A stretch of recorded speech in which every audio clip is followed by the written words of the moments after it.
সব লোকে কয় লালন কি জাত সংসারে। সেই সুরটা ঘুরে বেড়ায় উঠোন জুড়ে, চাঁদের আলোয় মিশে যায় ধীরে ধীরে। সুরটি আহির কানে এসে বাঁধে। জিজ্ঞাসা করলো। কে গাইছে? রাফিদ বলল, দাদি তার লালন গীতি পছন্দ। বাগানের বিভিন্ন গাছের ডালে হালকা বাতাস লাগে, পাতা দুলে আলতো করে।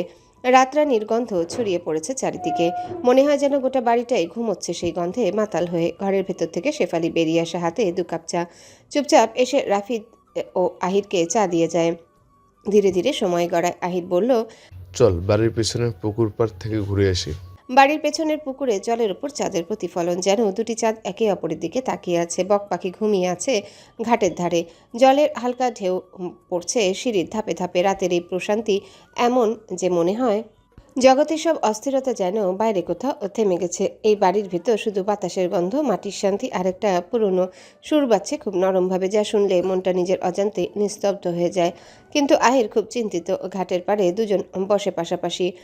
রাফিদ একটা সিগারেট ধরালো, আহিরের দিকেও একটা ধরিয়ে দিল। সন্ধ্যায় তখন তারা 3জন বাড়িতে ফিরলে আমজাদ তাদের অবস্থা দেখে কিছু বুঝতে পেরে অনেকবার জিজ্ঞাসা করেছিল, কিছু হয়েছে তোমাদের? মীর তখন সত্যটা লুকিয়ে মিথ্যা বলেছিল আমজাদকে। শালুক আহিরের হাতের অবস্থা দেখে দুঃখ প্রকাশ করে। সে তখন বলেছিল ডাক্তারের ব্যবস্থা করছে, কিন্তু আহির নাকচ করলো। মীর তাদের মাঝে এখন উপস্থিত নেই। রাফিদ এবং আহিরকে বাড়ি অবধি পৌঁছে দিয়ে কোথাও একটা চলে যায়, কাউকে কিছু না বলে। আহির সিগারেটের ধোঁয়া ছেড়ে বলল, মীর কোথায় গেছে? হয়তো দিঘির পারে, কেন? নাচনেওয়ালের উত্তরের আশায়। আহির শুনে হাসে। রাফিদ পুনরায় বলল, ওর মেয়ে প্রেমের প্রস্তাবে রাজি হবে না, আমি জানি। কেন? আহির রাফিদের দিকে তাকালো। এই গ্রামের সাধারণ মানুষেরা মনে করে জমিদার বংশের সাথে সম্পর্ক তৈরি করতে হলে তাদেরও উচ্চ বংশের হতে হবে। ধারণা তো সঠিক। আজ তুমি যদি একজন সাধারণ মেয়েকে বিয়ে করতে চাও, তোমার পরিবার সেটা মেনে নেবে? রাফিদ নিঃশব্দে হেসে বলল, পরিবার সংস্কার নিয়ম নীতির জন্য কত সম্পর্ক ভেঙে যাচ্ছে। যেখানে ভালোবাসার মানুষ দুটো একে অপরকে চাইলেও পূর্ণতা পায় না, পরিবার সমাজ পূর্ণতা পেতে দেয় না। পেছন থেকে তাদের কথোপকথন শুনে নেয় বুলবুল। সে সময় না নিয়ে দ্রুত পায়ে হেঁটে মায়ের ঘরে যায়। মায়ের ঘরে একা ছিল। তাকে বুলবুল জানায়, শুনেছি মীরবাবু মাস্টারের মেয়ের কাছে চিঠির উত্তর আনতে গেছে। ছেলেটা মোটেও সুবেদার না। গ্রামের কোন মেয়েকে গ্রামের কোনো মেয়েকে বিয়েও করবে না, শুধু শুধু মজা নিতেছে। সহজ সরল মেয়েগুলোর সাথে দেখবে না পা, তার কপালে মেয়ে জুটবে না। মায়া বুলবুলের কথা শুনে কোনো প্রতিক্রিয়া করলো না। বুলবুল মায়ার কোনো প্রতিক্রিয়া না পেয়ে ঘর ছেড়ে বেরিয়ে যায়। মায়া তাকিয়ে আছে শূন্য মনে আকাশপানে। বুলবুল যেন কাটা ঘায়ে নুনের ছিটা দিয়ে গেল। মায়ার মনটা বিষিয়ে উঠল। চোখে জল জমলো। জলের ফোঁটা গড়িয়ে গালে পড়তে হাত দিয়ে মুছে ফেললো। তখন হঠাৎ হাউ শব্দে মায়া লাফিয়ে উঠে তাকিয়ে দেখল মীর। আপনি এত রাতে এখানে? দেখতে আসলাম তোমার জ্বর কমলো কিনা, দেখি তো জ্বর কমেছে কিনা। বলে মায়ের কপালে হাত দিয়ে জ্বর দেখতে মায়া সরে গিয়ে পড়ল। আপনার অধিকার নেই আমার শরীর স্পর্শ করার, পরপুরুষ আপনি। ও আচ্ছা, তোমাকে ছুতে বুঝি দলিল লাগবে? দলিল তো আমার কাছে নেই, আর দলিল আমি তৈরি করতেও পারবো না। যাও, ছুঁয়েই দেখবো না। মায়া দৃষ্টি সরিয়ে নেয়। তার মুখটা গম্ভীর। মীর বলল, মন খারাপ? মায়া নিরুত্তর। মীর তখন কণ্ঠ খাদে নামিয়ে মোহময় কণ্ঠে বলল, তোমার সব কিছু আছে, তবু তোমার মন খারাপ। আর দেখো, আমার কিছুই নেই, তারপরেও আমি হাসছি। আপনারও তো সব আছে, কি নেই আপনার? মীর ঠোঁট বাঁকিয়ে হেসে বলল, তোমরা দেখো আমার সব আছে, কিন্তু আমি দেখি আমার কিছুই নেই। সবকিছু ঠিক আছে, কিন্তু আমার মা নেই। এই বাক্যটি সবকিছু এলোমেলো করে দেয়। মীর থামে। তার কথা আটকে যাচ্ছে। পুনরায় বলল, আমি এই দুনিয়াতে আমার মাকে খুব কম সময়ের জন্য পেয়েছি। মায়ের আদর স্নেহ আমি ক্ষুদ্র সময়ের জন্য পেয়েছি। মায়ের মায়া ভরা মুখ, মলিন হাসি, তার আদর, তার শাসন, সবকিছু আমার মনে পড়ে। তোমরা যখন রাতে খুব আরাম করে ঘুমো, আমি তখন মায়ের কথা ভাবি। তোমরা যখন মায়ের সাথে অভিমান করো, তখন আমি আফসোস করি। একটা বাক্য তখন আমার চারপাশে ঘোরে, আমার মা নেই, সে তো কবেই দুনিয়া থেকে বিদায় নিয়েছে। মীরের কথাগুলো দুঃখে মাখা। মায়া দেখল মীরের দিকে। তার চোখে জল। মীর জানালার পাশে দাঁড়ায় শান্তভাবে বলল, আমার সামনে কোনো মা তার সন্তানকে আদর করলে, স্নেহ করলে আমার খুব কষ্ট হয়। আমি বুঝতে দিই না, কিন্তু হয়। আমার সব আছে, টাকা পয়সা, বাড়ি গাড়ি, কিন্তু তারপরেও আমি শূন্য, কারণ আমার মাঝে নেই। ভাবতেই অবাক লাগে যে মানুষটির গর্ভে আমি ছিলাম, যার দুগ্ধপান আমি করেছি, আমি হাসলে যে হাসতো, আমি কাঁদলে যে কাঁদতো, সে মানুষটা আর দুনিয়াতে নেই।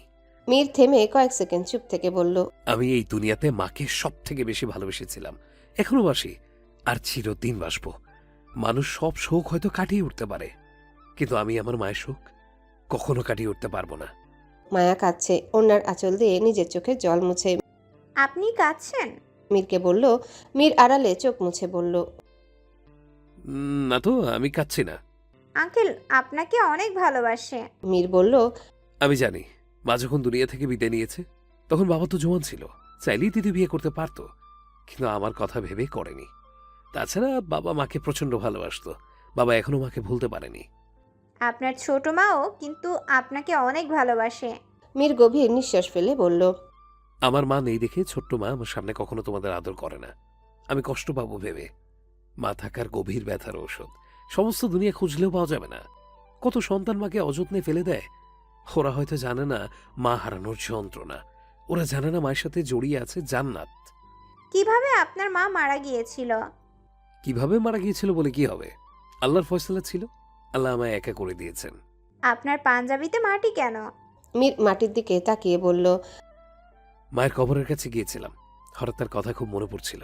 মায়া কিছু বলল না। মীর হাতের ঘড়ির দিকে তাকিয়ে বলল, রাত বাড়ছে, আমি ঘরে যাই, তুমি বিশ্রাম নাও। বলেই মীর চলে যায়। আহির তার ঘরের বারান্দায় ইজি চেয়ারে বসে আছে। দৃষ্টি তার ডান হাতের দিকে, ক্ষত জায়গাটি সাদা কাপড় দিয়ে বাঁধা, নিশ্চয়ই এটি গৌরীর ওড়নার খণ্ড। আহির হাসে। তার হাসি দেখে রাফিদ বলে, তুই কাটা হাত দেখে হাসছিস? অদ্ভুত, মানুষ কাতরায় আর তুই বোধহয় খুশি হয়েছিস। মানুষ কাতরায়, প্রেমিক না। বলল আহির। এর মানে? রাফিদ সিগারেট ধরালো। এর মানের ব্যাখ্যা আমার কাছেও নেই। মীর হাজির হয়, হাতে একটা বই। বইটা নিয়ে সোফায় বসে পড়ে। রাফিদ মীরকে লক্ষ্য করে জিজ্ঞাসা করলো, তুই না দিঘির পাড়ে গিয়েছিলি? মীর এ জবাব দেওয়ার আগেই আহির মীরের দিকে তাকিয়ে বলল, মীর, খেয়াল করেছিস আমাকে কিন্তু তোরা তুই বলে ডেকেছিলিস। মীর হাস্যোজ্জ্বল মুখে বলল, বলেছিলাম না যে কোনো পরিস্থিতিতে দুইটা চলে আসবে, আসলো তো। বলা শেষে তিনজনেই হেসে উঠল। হাসি থামিয়ে আহির রাফিদকে লক্ষ্য করে বলল, গৌরীর মা ছাড়া আর কেউ নেই। রাফিদ সিগারেটটা ঘুরিয়ে ঘুরিয়ে দেখতে দেখতে বলল, কখন আসলি? ওর বাবা ছিল, শুনেছি কিছু বছর আগে আত্মহত্যা করেছে। কথাটা মীরের কানে গেল। গৌরীর বাবা আত্মহত্যা করেছে, তবে শেফালি কেন বলেছে? একদিন রাতে ঘর থেকে কেউ ডেকে নিয়ে তাকে মেরে ফেলেছে, মিথ্যা কেন বলল? মীরকে চিন্তিত দেখে রাফিদ বলল, তোর কি আছে, কি ভাবছিস? তেমন কিছু না, তুই জিজ্ঞেস করলি না কখন এলাম, মিনিট 40 হয়। তোর হাতে এটা কিসের বই? আহির জিজ্ঞাসা করলো। দ্য সাইলেন্ট ম্যানার বই, বাবাও বইটি পড়েছে। এখানে আসার পর শুনলাম মায়াও পড়েছে। বইটা পড়লে নাকি চিন্তায় ধরবে, ঘোর থেকে যাবে, তাই ভাবছি পড়ে দেখি। দে দেখি বইটা। আহির চাইল, মীর দিল। The silent manor. বইটির লেখকের নাম সুফিয়ান হায়দার। বইটাতে সময়কাল লেখা আছে, অনেক আগের। আমি এটা ফাঁকে ফাঁকে পড়ব, কাজের জন্য হয়তো সময় পাবো না, তাই। বইটা পুনরায় এগিয়ে দিল মীরের দিকে। মীর বলল, আজ পড়তে ইচ্ছে করছে না, ভালো লাগছে না কিছু, পরে পড়বো। আমি আছি, বাবার সাথে কিছু কাজ আছে, তোর আড্ডা দে। বলেই রাফিদ চলে যায়। রাত বাড়ছে। মায়া ঘরে একা শুয়ে আছে। তৃষ্ণা আজ তার সাথে নেই, তার মায়ের সাথে ঘুমাবে বলে চলে গেছে। মায়া অনেকবার বলেছে তার ভয় করছে, একা একা ঘরে থাকতে পারে না। বিদেশে থাকাকালীন এরকম সমস্যা ছিল না, দেশে ফেরার পর থেকে সমস্যাটা দেখা দিয়েছে। এটা সমস্যা, অযথা ভয়, উদ্বেগ থেকে হচ্ছে কিনা সে জানে না। যেদিন গ্রামে এসেছে সেদিন রাতে জয়ন্তনের সাথে ঘুমিয়েছিল। সেদিন রাতে এক ভয়ঙ্কর স্বপ্ন দেখে, এরপর ঘুম থেকে উঠে দেখে সব মিথ্যে, অর্থাৎ স্বপ্ন। কিন্তু স্বপ্নটার ঘোর যেন রয়ে গেছে। মায়া একবার ঘড়ির দিকে দেখলো, সময় এখন রাত 12টা ছুঁই ছুঁই। ঘুম পাচ্ছে তার, ভয়ও পাচ্ছে, ভয়ের জন্য ঘুমাতেও পারছে না। তখনই ঘড়িতে টুং করে শব্দ করে। 12টা বেজে গেছে। মায়া ভৌতিক গল্পের বইতে পড়েছে রাত 12টার পরেই ভূতেরা আসে, এটাই ওদের নির্দিষ্ট সময়। এমন সময় ঘরের আলো নিভে যায়। মায়া বিস্ময়কর হয়ে উঠল। বাল্ব নিভে গেছে, শুধু কিছু মোমবাতি জ্বলছে। এক ধরনের পিতলের হাড়ির ভেতর মোমবাতি জ্বালিয়ে রাখা, সোনালি আলো দিচ্ছে বেশ। জানালা ভেদ করে এসে পড়েছে চাঁদের আলো। মায়া শোয়া থেকে উঠে বসে। চারিপাশ খুবই নিস্তব্ধ, এমন মনে হচ্ছে এখনই কেউ হানা আনবে তার উপর। সে ভয়ে দোয়া পড়তে শুরু করে, পড়ে বুকে ফু দিল, কিন্তু ভয় কমলো না। কিভাবে কমবে? মুহূর্তে বাথরুম থেকে জল পড়ার তীব্র শব্দ ভেসে আসছে। মায়ের বুকের ভেতর চিনচিন ব্যথা শুরু করলো, তার সাথে ধকধক শব্দ। চিৎকার করতে ইচ্ছা করছে কিন্তু গলা থেকে শব্দ বেরোচ্ছে না। সে বিছানা থেকে নামলো, চাদরটা পেঁচিয়ে নেয়, এরপর বাথরুমের দিকে হেঁটে গেল। স্পষ্ট শোনা যাচ্ছে জল পড়ছে, কিন্তু নিজে থেকে জল কিভাবে পড়বে? স্বপ্ন সত্যি হয়ে গেল না তো? বাথরুমের কাছে পৌঁছে দরজা খুলে ভেতরে গেল। আপনা আপনি জল পড়ছে। মায়া জলের কলটি বন্ধ করে দেয়, এরপর বাইরে চলে আসে। বাইরে এসে মায়ার ভয়টা আরও বেড়ে যায়। সে যখন বিছানা থেকে নামলো তখন কম্বলটা বিছানায় ছিল, কিন্তু এখন ফ্লোরে পড়ে আছে। মায়া অস্ফুট আতঙ্কে জড়সড় হয়ে গেল। কম্বলটি কাপা হাতে ভয়ে ভয়ে তুলছে। ঠিক তখনই মায়ার মনে হলো খাটের নিচে কেউ উবু হয়ে শুয়ে তার দিকে তাকিয়ে আছে। মায়া ঘেমে গেল, প্রচণ্ড ঘেমে গেল। তার বুকের ধুকধুক শব্দটা খাটের নিচ অব্দি যেন চলে গেছে, কিন্তু অচেনা শুয়ে থাকা ব্যক্তিটি চলে যাচ্ছে না। মায়া ঘুরে তাকালো। খাটের নিচে ভয়ঙ্কর এক বিকৃত আকৃতির রূপ নিয়ে একটা মেয়ে মায়ার দিকে তাকিয়েছে। মায়া তীর্যক কণ্ঠ চিৎকার দিয়ে দরজা খুলে বাইরে যেতে চাইলো। এমন সময় রাফিদের সাথে ধাক্কা লাগলো। তার মায়াকে বিচলিত দেখে রাফিদ জড়িয়ে ধরলো তাকে। মায়া ফোপাচ্ছে। রাফিদ বারে বারে জিজ্ঞাসা করলো, কি হয়েছে? ভয় পেয়ে আসিস কেন? ঘরে কে? নাকি স্বপ্ন দেখছিস? বল আমায়। একসাথে অনেকগুলো প্রশ্ন করলো রাফিদ। মায়া নিজেকে কোনো মতে সামলে বলল, ভাইয়া খাটের নিচে কেউ আছে? কি বলছিস? সত্যি? আমি সত্যি বলছি, এখনো ও খাটের নিচেই আছে। চল ভেতরে দেখছি। রাফিদ ঘরে প্রবেশ করে, এরপর খাটের নিচে উকি মেরে উৎকণ্ঠিত দৃষ্টিতে তাকিয়ে রইল। মায়া বুঝতে পারল আহত মেয়েটিকে দেখেছে। রাফিদ ভয় পাচ্ছে। ভাই তুই ওকে দেখেছিস? সরে আয়, আঘাত করবে। তুই ঠিকই বলেছিস মায়া, খাটের নিচে একে। তুই ওকে আগে থেকে চিনিস? আমি ওকে কিভাবে চিনবো? ভূতটি একদম তোর মতো দেখতে। কি বলছিস? সত্যি বলছি। তার মানে ও আমার রূপ ধারণ করেছে? একদম তাই। তোর যা রূপ খুব সহজেই ও নকল করে নিয়েছে। ভাই, মায়া ভয়ের চোখে রেগে গেল। রাফিদ বসা থেকে উঠে আওয়াজ করে হেসে উঠল। মায়া দেখল এতক্ষণ তার ভাই তার সাথে মজা করেছে। নিশ্চিত হলো। রাফিদ হাসি থামিয়ে নিল, এরপর ঘরের আলো জ্বালালো। একটা বাল্ব কেটে গেছে যেটা জ্বলছিল। রাফিদ আরেকটা ধরালো, এরপর চেয়ারে বসে জ্যাকেটের পকেট থেকে সিগারেট বের করলো। সিগারেট ধরিয়ে বলল, তুই আর শান্তি দিলি না। আমি তো সারা দিনেও তোকে বিরক্ত করি না, আর এখন বলছিস শান্তি দিচ্ছি না? আমার কথা বলিনি, ভূতের কথা বলেছি। মানে ভূত তোর জন্য একটু রাতে শান্তি মতো থাকতে পারছে না।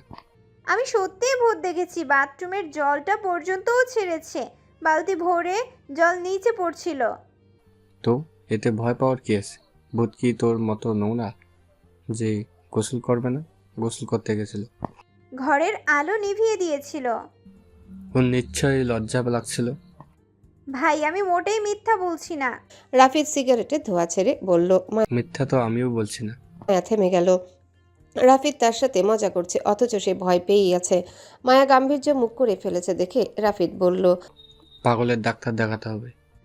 কাকে? তোকে। কেন? পাগলকে তো পাগলের ডাক্তারই ভালো করতে পারবে, তাই না? আমি পাগল? মায়া হাঁ হয়ে গেল। তা না হলে কেউ ঘরের ভেতর ভূত দেখে? সত্যি বলছি। চোখে ঘুম ছিল তাই ভুল দেখেছিস। তাহলে জলের কল কে ছাড়লো? তুই দেশে আসার আগ পর্যন্ত ঘরটা বন্ধ ছিল। বাথরুমের কলে একটু সমস্যা ছিল, সারানো হয়নি, নেও ছিল না, তাই মাঝে মধ্যে একাই জল পড়ে। তাহলে বিছানা থেকে কম্বল কিভাবে পড়ে গেল? আমি তো ফেলিনি। হয়তো তুই যখন নিচে নেমেছিস তখন তোর গায়ে বেঁধে পড়ে গেছে, তুই দেখিসনি। মায়া নিজের মনের ভুল বলে ধরে নিল। রাফিদের ব্যাখ্যাগুলো যুক্তিসঙ্গত এবং সত্য। মায়া মনে মনে স্বীকার করে, কিন্তু ভেতর থেকে ভয় যায়নি। রাফিদ সিগারেট টানা শেষ করে শেষ খণ্ডিত অংশটি বারান্দা থেকে ফেলে দেয়। আচ্ছা তুমি আমার ঘরে কেন আসলে এই অসময়ে? মায়া হঠাৎ নীরব কণ্ঠে প্রশ্ন করল, তুই থেকে তুমিতে চলে গেলি, হঠাৎ কি হলো? বলো না। দেখতে আসছিলাম তোকে, জ্বর কমলো কিনা? কমেছে, তবে পুরোপুরি না, শরীরটা এখনো গরম। কই দেখি। রাফিদ কপালে হাত দিয়ে দেখল আসলেই গরম। তুই শুয়ে পড়, ঘুমিয়ে পড়লে শরীরটা ভালো লাগবে। মায়া এখন শুয়ে পড়লে রাফিদ চলে যাবে। তারপর যদি ভূতটা আবার আসে। মাত্রই ভেবেছে ভূত টুত বলে কিছু হয় না, সব মনের ভুল।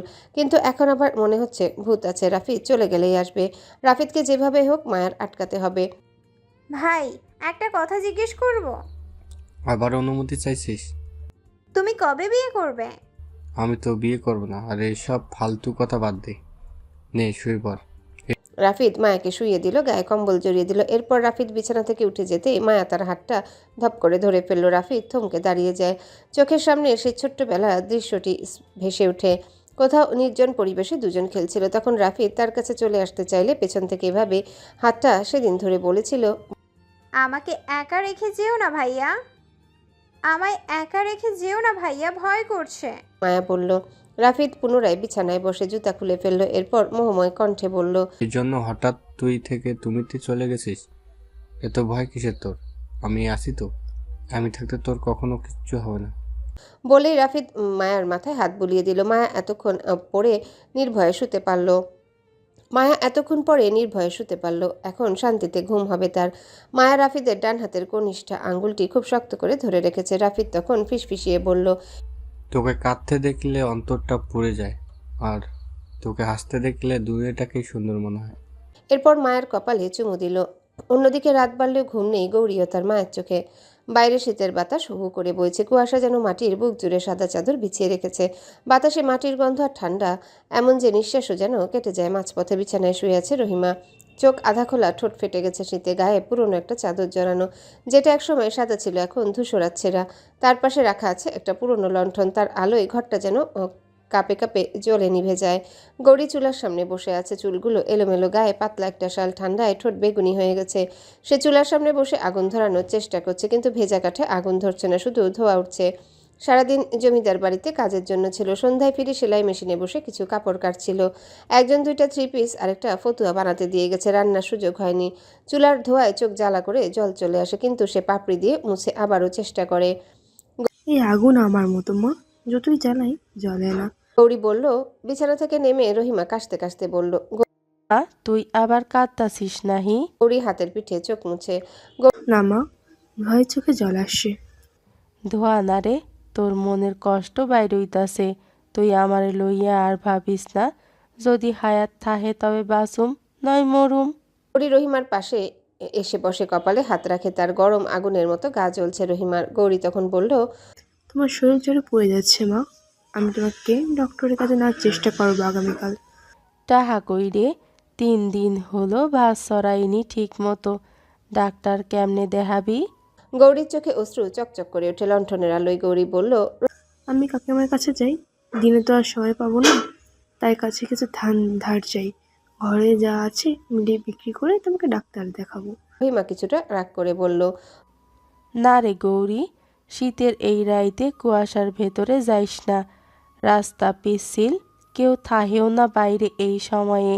আমি ঠিক আছি। গৌরী অবাধ্য কণ্ঠে বলল। এই তুমি ঠিক নেই মা, তুমি কি মরণ চাও? কথাটা বলেই গৌরী নিজে চমকে ওঠে। কথাটা মুখ থেকে বেরিয়ে গেছে, কিন্তু শব্দটা যেন ছুরি হয়ে বাতাসে কেটে যায়। রহিমা মৃদু হাসে। তুই এমন কথা কইস না রে গৌরী, মরার ভয় আমার নাই। আমি তো আগেই অর্ধেক মইরা গেছি। আমি চাই তুই একটু ভালো থাক। মরার আগে তোরে যদি একটা কিনারায় তুলে দিয়ে যাইতে পারতাম। রহিমার কণ্ঠে আক্ষেপ জড়ানো। গৌরী চুপ করে যায়, শুধু তার মায়ের হাতটা নিজের বুকের উপর রাখে। তুমি আমার কিনারা, তুমি না থাকলে আমি বাঁচবো না মা, তুমি থাকলেই আমি বাঁচি মা। তুমি ছাড়া আমার কিছুই নেই, আর আমার কিছু চাইও না। বাইরে হঠাৎ বাতাস জোরে বয়ে যায়। দরজাটা ঠাস করে বন্ধ হয়ে যায়। লণ্ঠনের আলো কাঁপে, ছায়া নড়ে দেয়ালে। দূরে কুকুরের ডাক ভেসে আসে, লম্বা করুন।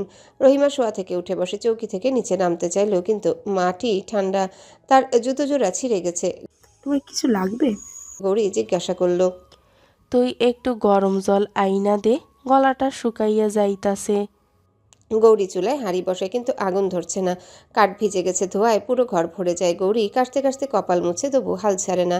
একটু আগুন ধরতে এসে হাঁড়িটা বসিয়ে দেয়। জল গরম হতে থাকে, আর সে তার মায়ের দিকে তাকিয়ে থাকে। রহিমা চোখ বন্ধ করে ফিসফিস করে বলে, গৌরী, মনে আছে তুই ছোট থাকতিস, তোরে পিঠা খাওয়াইতাম। এই সময়ে পিঠার গন্ধে পুরা বাড়ি ভরপুর থাকতো। গৌরী হেসে চোখ মুছে বলে, তুমি থাকলে আবার সেই পিঠার গন্ধ হবে মা।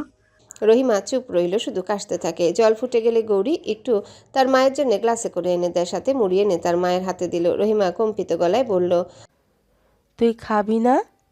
তোমার পরে খাবো মা। তুই সব সময় এমন কইস, তোর পেটেও তো আগুন জ্বলে। গৌরী মিথ্যা হাসার চেষ্টা করে বলল, আমার পেটে আগুনে ঠান্ডা, তোমার শরীরটা আগে নেভাতে হবে। রহিমা চোখ বন্ধ করে কণ্ঠ আরো নিচু হয়ে আসে। তুই যদি একদিন মানুষ হইতি আমি শান্তি পাইতাম রে। তোর সুবুদ্ধি আছে, মুখশ্রী ভালো, যদি একটু পড়াতে পারতাম। গৌরী বলল। আমি পড়বো না মা, পড়লে পেটে ভাত আসবে না। রহিমা দীর্ঘশ্বাস ফেলে। বাইরে শীতের হাওয়া ছাদের ফাঁক দিয়ে ঢুকে আসে, লণ্ঠনের শিখা কাঁপে, যেন ভয়ে নিভে যাবে। গৌরী উঠে দরজাটা আটকায়, তারপর আবারও তার মায়ের পাশে এসে বসে। রহিমা 3টা ওষুধ খেলো। এরপর গৌরী বিছানা থেকে সব সরিয়ে ফেললো, ফিরে এসে তার মায়ের পাশে বসে হাত ধরে বলল। তুমি একটু ঘুমাও মা, আমি আছি। রহিমা দুর্বল কণ্ঠে বলল। তুই যদি না থাহো আমি ঘুমাই কেমনে রে? আমি আছি তো মা, তোমাকে ছাড়বো না মা। রহিমা আর কিছু বলে না, শুধু নিঃশ্বাসে হালকা কাশি মিশে যায়। গৌরী তার মায়ের কপালে চুমু খায়, তারপর মাথা রেখে পাশে শয়। বাইরে তখন কুয়াশা ঘন হয়ে গেছে, দূরে গাছের মাথা পর্যন্ত দেখা যায় না। শীতের কামড়ে গৌরীর আঙ্গুল অবশ, তবু সে মায়ের হাত শক্ত করে ধরে আছে, যেন ছেড়ে দিলেই মাটি ফেটে তার ভিতর চলে যাবে। হঠাৎ লণ্ঠনের শিখা নিভে যায়, ঘরটা অন্ধকার, শুধু কুয়াশার মধ্যে বাতাসের গর্জন আর তার মায়ের নিঃশ্বাসের শব্দ। রহিমা ফিসফিসিয়ে বলল। মালকিন যদি বেতন দেয় তাইলে আমারে এক জোড়া জুতা কিনা দিস, ঠান্ডায় মাটিতে পা রাখন যায় না। এনে দিব মা। কিছুক্ষণ পরে ঘরে নিস্তব্ধতা। গৌরীর চোখের জল গড়িয়ে পড়ে তার মায়ের আঁচলে। লণ্ঠনে নিভে যাওয়ার ঘরে গৌরীর কান্নার শব্দ মিশে যায় শীতের বাতাসে। পুরো আলিমনগর ঘুমিয়ে আছে এখন, কিন্তু একটা মাটির ঘরে একটা মেয়ে জেগে আছে। গৌরী একটু পরপর মা নিঃশ্বাস নিচ্ছে কিনা দেখছে। নিঃশ্বাস নিচ্ছে দেখে গৌরী স্বস্তি পায়, তার কপালে হাত রেখে জ্বর দেখলো, জ্বর কমেছে কিছুটা। গৌরী অশ্রুসিক্ত নয়নে ফিসফিস করে মাথা নিচু করে বলছিল। তুমি ঘুমাও মা, আমি তোমাকে ছাড়বো না কোনোদিন। ভোরবেলা পূর্ব আকাশের দিগন্ত রেখা তখন ম্লান নীল থেকে ধীরে ধীরে হালকা কমলায় রং নিচ্ছে। বাতাসে শিশিরের নরম গন্ধ, মাটির গন্ধে মিশে আছে এক অদ্ভুত প্রশান্তি। দূরে পাখিরা কিচিরমিচির করে নতুন দিনের আগমন ঘোষণা দিচ্ছে। চৌধুরী নিবাসনের দোতলায় ঘরে ঘুম ভাঙল মীরের। চোখ খুলতেই জানালার ফাঁক দিয়ে আসা আলো পড়ল তার মুখে। হালকা হেসে মীর উঠে বসলো। মাথার কাছে রাখা ঘড়ির কাঁটা তখন 7টা ছুঁই। ঘরের ভিতরে হালকা ঠান্ডা বাতাসরা খেলছে পর্দায়। গা ঝাঁকিয়ে মীর উঠে দাঁড়ালো, মৃদু হাই তুলে জানালার বাইরে তাকালো। দূরের তালগাছগুলোর মাথা কুয়াশায় ঢেকে গেছে, পাখির ঝাঁক উড়ে যাচ্ছে পশ্চিম দিকে। তার মনে পড়ল গত রাতে মায়ার জ্বর কমেছিল কিনা দেখতে পারেনি। হঠাৎ যেন এক ধরনের চিন্তা কাজ করলো তার ভিতরে। নিঃশব্দে চাদরটা কাঁধে ফেলে দরজার কাছে গেল মীর, এরপর দাঁড়িয়ে পড়ল। ঘুরে একবার আহিরের হাতের দিকে দেখলো, রাতে দুজন একসাথে ছিল। এরপর চলে যায় মায়ার ঘরের দিকে। মায়া ঘরের দরজার সামনে এসে থামলো। ভেতর থেকে খুব হালকা শ্বাসের শব্দ আসছে। দরজার ফাঁক দিয়ে চোখ রাখতেই দেখলো জানালার আলো পড়েছে ঘরের এক কোণে। মায়া চুপচাপ ঘুমিয়ে আছে, পাশে রাফিদ আধ ঘুমে, হয়তো সারা রাত জেগেছিল বোনটার পাশে। মায়া রাফিদের আঙ্গুল ধরে রেখেছে, যেভাবে ছোট বাচ্চারা ধরে রাখে। মীর এক মুহূর্তের জন্য চুপ করে তাকিয়ে রইল, তার মুখে একরাশ কোমলতা ভেসে উঠল। চুপিসারে নিজের মনে বলল। জ্বর কমে গেছে বোধহয়, ভাই যেহেতু বাসে, ভালোই। তারপর মৃদু হেসে দরজার ফাঁক আস্তে বন্ধ করে দিল, কোনো শব্দ না করে ঘুরে দাঁড়ালো। আজ মায়াকে আর বিরক্ত করা যাবে না, এই ভাবনা নিয়ে ধীরে ধীরে প্রাঙ্গণের দিকে হাঁটল মীর। বাইরে তখন সকাল পুরোপুরি জেগে উঠেছে। চণ্ডীবটের নিচে এক বৃদ্ধ কাজের লোক উঠোন ঝাড়ছে, বাতাসে মৃদু ধুলো উঠছে। উঠানের পাশের নলকূপে একজন বালতি ভরছে, জল পড়ছে টুপটুপ শব্দ করে। পুকুর পাড়ে দাসীরা আছে, তারা মূলত সমস্ত অনুচারীদের জন্য রান্না বান্না করে। চণ্ডীবটের নিচে এক বৃদ্ধ কাজের লোক উঠান ঝাড়ছে, বাতাসে মৃদু ধুলো উঠছে। উঠোনের পাশে নলকূপে একজন বালতি ভরছে, জল পড়ছে টুপটাপ শব্দ করে। পুকুর পাড়ে দাসীরা আছে, তারা মূলত সমস্ত অনুচারীদের জন্য রান্নাবান্না করে। মীরের চোখ পড়ল অশ্বশালার দিকে। সেখানে তার প্রিয় অশ্ব অগ্নিল বাঁধা, কালো রঙে সেই অশ্ব যেন সূর্যের আলোয় চকচক করছে। অগ্নিল মীরকে দেখেই মৃদু রেশা ছাড়ল, যেন অভিমান করে বলছে, আজ এত দেরি কেন? মীর এগিয়ে গিয়ে ওর গলায় স্পর্শ করলো। অগ্নিল নাক ঘষল তার কাঁধে। মীর হেসে বলল, চল আজ সকালে একটু ঘুরে আসা যাক বন্ধু। কিন্তু এখনই তার অশ্বে চড়া ঠিক হবে না। মায়ের কথা মনে পড়ল আবার, তবুও অশ্বের গায়ে হাত বুলিয়ে দিল যত্ন করে। তারপর একখানা কাপড়ে অগ্নিলে চোখ মুখ মুছে দিল, জল ভর্তি বালতি থেকে একটু জল খেতে দিল। আকাশের রং তখন আরো উজ্জ্বল হয়েছে। বাড়ির ছাদে কয়েকটা পায়রা বসে আছে, দিগন্তে সূর্যের প্রথম গোলক দেখা দিচ্ছে। মীর একটু দূরে দাঁড়িয়ে দেখলো কুয়াশার চাদর সরছে ধীরে ধীরে। গ্রামটা যেন ঘুম থেকে জেগে উঠছে নতুন দিনের সুরে। রান্নার গন্ধ ভেসে আসছে বাতাসে। মীর গভীরভাবে শ্বাস নিল, যেন এই নীরব সকাল, এই আলো, এই কুয়াশা সবই তাকে এক অদ্ভুত শান্তি দিচ্ছে। হঠাৎ পেছন থেকে ডাক এলো, বাবু চা দিব? মীর ঘুরে দেখলো বুলবুল। মীর হেসে বলল, না বুলবুল, এখনই নয়, আগে একটু হাঁটতে যাব। তারপর আস্তে আস্তে পায়ে পায়ে পুকুর ঘাটের দিকে রওনা দিল। জলচর পাখিরা তখন ডানা ভিজিয়ে খেলছে। পুকুরের জলে সূর্যের প্রতিফলন কাঁপছে হালকা ঢেউয়ে। মীর থেমে দাঁড়ালো, তার চোখে একরাশ নীরবতা। বাতাসে তার চুল এলোমেলো হয়ে গেল। দিগন্তের দিকে তাকিয়ে মীর মৃদুস্বরে বলল, আজ দিনটা ভালো যাবে নিশ্চয়ই। সকালে পাখিরা তার কথার উত্তর দিল যেন সুরে সুর মিলিয়ে। তার অগ্নিল দূর থেকে একবার রেশা ছেড়ে যেন জানিয়ে দিল, আমি আছি মীর। মীর হাসে। মীর তখন দেখলো বাড়ির ভিতরে একটা মেয়ে প্রবেশ করছে। তার মাথায় দীর্ঘ কাপড় টানা। মীর গৌরীকে সন্দেহ করে দ্রুত হেঁটে তার কাছে আসে। গৌরী দাঁড়িয়ে যায়। মীর একবার এদিক ওদিক তাকিয়ে দেখলো, এবার প্রশ্ন করলো। তুমি নিশ্চয়ই গৌরী। গৌরী নিশ্চুপ। আচ্ছা, তোমার বাবা কিভাবে মারা গিয়েছিল? গৌরী এবার যেন একটু অস্বস্তিতে পড়ে গেল। দুহাত শক্ত করে নিজের পোশাক নিজে মুষ্টি করে ধরল। মীর দ্বিতীয়বার কিছু বলার আগেই গৌরী বলল, আমার কাজ আছে, দেরি হলে মালকিন বকবে। বলেই দ্রুত পায়ে হেঁটে চলে গেল ঘরের ভেতর। রান্নাঘরে শেফালি মাছ কাটছে, শালুকও আছে।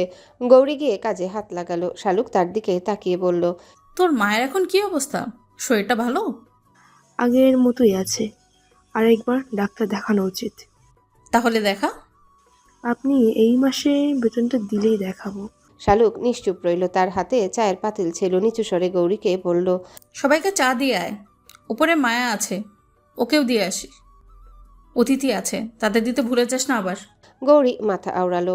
আচ্ছা। গৌরী চা হাতে নিয়ে দোতলায় গেল। বাড়ির লোক অতিথি কোন দিকের ঘরে থাকে সে জানে না। স্থির হয়ে দাঁড়িয়ে একদিকে চলে গেল। একটা ঘরের সামনে গিয়ে দাঁড়ায়। ঘরের দরজাটা হাট করে খোলা ছিল। গৌরী ভেতরে প্রবেশ করে টেবিলের উপর চায়ের ট্রে রাখলো। এক কাপ চা হাতে নিয়ে বিছানার দিকে ঘুরে তাকালো। আহির ঘুমাচ্ছে চিত হয়ে। ডান হাতটা সোজা করে রাখা, গায়ে কম্বল। গৌরী চিনতে পারে। চায়ের কাপটা সে হাত থেকে রেখে দেয়। এরপর সোজা চলে যায় রান্নাঘরে। কিছু চা পাতা বেটে নিল, কুসুম গরম জল নিল। এরপর পুনরায় আহিরের ঘরে চলে আসে। ধীর স্থিরভাবে আহিরের হাতের পট্টি খুলে দেয়। ক্ষতস্থানটি পুনরায় পরিষ্কার করে দিল। বেটে আনা চা পাতা ক্ষতস্থানে দিল। পুনরায় পট্টি বেঁধে দিল। গৌরী মনে মনে বলল, নিশ্চিত বাড়িতে অতিথি, খেয়াল রাখার মতো বোধ হয় কেউ নেই, সবাই তো ব্যস্ত। এক কাপ চা টেবিলে রাখলো। বাকি চা ট্রেতে করে নিয়ে চলে যেতে পেছন থেকে মলিন কণ্ঠ ভেসে আসে, গৌরী, আমার ক্ষত বিক্ষত জায়গাটি পূর্ণ করে দেওয়ার জন্য শুক্রিয়া। গৌরী থমকে দাঁড়িয়ে পড়ল। আহির সজাগ। এতক্ষণ সবকিছু টের পেয়েছে। গৌরী বুঝতে পারল না। নিজের কাছে নিজের জন্য লজ্জিত হচ্ছে। কিন্তু এখন লজ্জার কি আছে? একজন অসুস্থ ব্যক্তির সেবা করা উত্তম কাজ। গৌরী ঘর থেকে চলে যেতে চাইল। আহির ফের দাঁড় করিয়ে বলল, সরি, আমার হাতের পটলি ভালো করে পেঁচানো হয়নি, খুলে যাবে। গৌরী দাঁতে দাঁত চেপে ঘুরে তাকালো। ট্রেটা রাখলো। আহির খাটে পাশে উবু হয়ে শুয়ে আছে। হাতটা আগ বাড়িয়ে এগিয়ে দিল। গৌরী পা আধভাজ করে বসে হাতের পট্টি খুলে ফেললো। আহির তখন বলল, এটা ঠিক করে দিয়ে যাও। আমি এতক্ষণ সজাগ ছিলাম, চোখ আধ খোলা ছিল। তোমাকে আমি আগেই দেখেছি, বাধা হয়নি। সরি, ভালোই লাগছিল তোমার যত্ন। গৌরী চুপচাপ তার কাজ করলো। আহিরের কোনো কথার প্রতিক্রিয়া করলো না। গৌরী উঠে দাঁড়ালো যাওয়ার জন্যে। আহির শোয়া থেকে উঠে দাঁড়ালো। গৌরীর সামনে দাঁড়িয়ে বলল, তুমি কথা বলতে পারো না? গৌরী পাশ কেটে যেতে চাইলো। আহির হাত বাড়িয়ে বাধা দেয়। জবাব না দিয়ে কোথায় যাচ্ছ? তুমি সত্যি কথা বলতে পারো না? কোনো জবাব নেই গৌরীর। কথা না বলতে পারলে একটা সুবিধা আছে, সুন্দরী মেয়েরা রঙে ঢঙ্গে কথা বলে।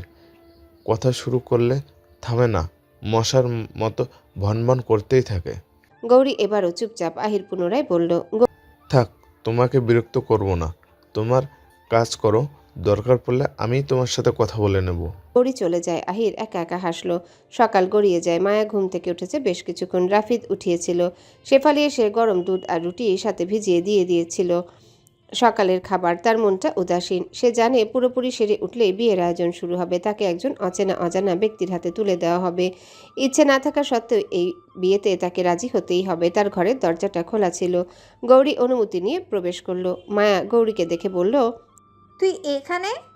মায়ের শরীরটা ভালো না, তাই আমাকেই আসতে হলো। শুনেছি তো শরীর ভালো না, এখন কি অবস্থা? ঠিক আছে। দেখে মনে হচ্ছে অনেক দিন ঘর থেকে বের হোস না। চল, বাড়ি থেকে ঘুরে আসবি। কোথায় যাব? কোথায় আর, পুকুর পাড়ে। মায়া রাজি হলো। দুজনে পুকুর পাড়ে গেল। পুকুর জলে হাঁস মনের আনন্দে সাঁতার কাটছে। নীরব জল ওদের সাঁতারে ঢেউ তুলছে। সূর্যের কিরণ পড়ছে জলে, যা জল থেকে তার আলো প্রতিফলিত হলো গৌরীর মুখে। দৃশ্যটি দেখলো আহির। আহির, রাফিদ, মীর পুকুর পাড়ে একটা পাথরের বেঞ্চে বসে আছে, তিনজনের হাতে সিগারেট। গৌরীকে দেখে আহির সিগারেট ফেলে দেয়। মায়া পুকুর ঘাটে শেষ সিঁড়িতে নামলো, গৌরী উপরে দাঁড়িয়ে রইল। আহির তখন মীরকে নিয়ে পুকুর ঘাটে উপস্থিত হয়। গৌরীকে শুনিয়ে শুনিয়ে সে এটা ওটা বলতে থাকলো, কিন্তু মীর সেসব না শুনে মায়ার দিকে দেখছে। তখন মায়া শরীরের অবস্থা জানার জন্য তার ঘরে যেতে চাইলে থমাস তার সামনে উপস্থিত হয়। মীরের সাথে কথা আছে বলে দূরে নিয়ে যায়। অতঃপর এখন দেখছে মায়াকে। হাস্যোজ্জ্বল মুক্তা, জ্বর নেই বলে ধরে নিল মীর। আহির এটা ওটা বলতে বলতে পেছনে সরতে থাকলো বেখেয়ালিভাবে। ঘাটের উপর থেকে নিচে সিঁড়ি বেয়ে গেছে। আহির আর একটু পেছনে গেলেই পড়ে যাবে। মীর মায়ার দিক থেকে দৃষ্টি সরিয়ে আহিরের দিকে নিতে সে পা পিছলে পড়ে যেতে গৌরী চেঁচিয়ে হাত এগিয়ে বলল। সামলে। মীর ধরে ফেলে আহিরের হাতটি। মায়া আতঙ্কিত হয়ে উঠল। রাফিদ দৌড়ে আসে। আহির স্তব্ধ হয়ে গেল। মীর বলল, এখনই পড়ে যেতিস, মন থাকে কই? চল এখান থেকে। তারা তিনজন চলে যায়। আজ শুক্রবার, জুম্মার দিন। জোহরের আজান এখনো পড়েনি। আজান দিতে দিতে এখনো 15 মিনিটের মতো বাকি। শুক্রবার বলে আহির আজ বাইরে বের হয়নি তদন্ত করার জন্যে। চৌধুরী বাড়ির ছাদে তারা আড্ডা দিচ্ছে। রাফিদ রেলিং ধরে প্রকৃতি দেখছে। আহিরের বেতে চেয়ারে বসা, তার সামনে মীর। মীর একটা সিগারেট ধরিয়ে বলল, জানিস রাফিদ, মোহিনী ওর সিদ্ধান্ত জানিয়েছে। সেও প্রেমে হাবুডুবু খাচ্ছে। ভাবতেই অবাক লাগছে। রাফিদ বলল, কি বলছিস? সত্যি বলছিস নাকি?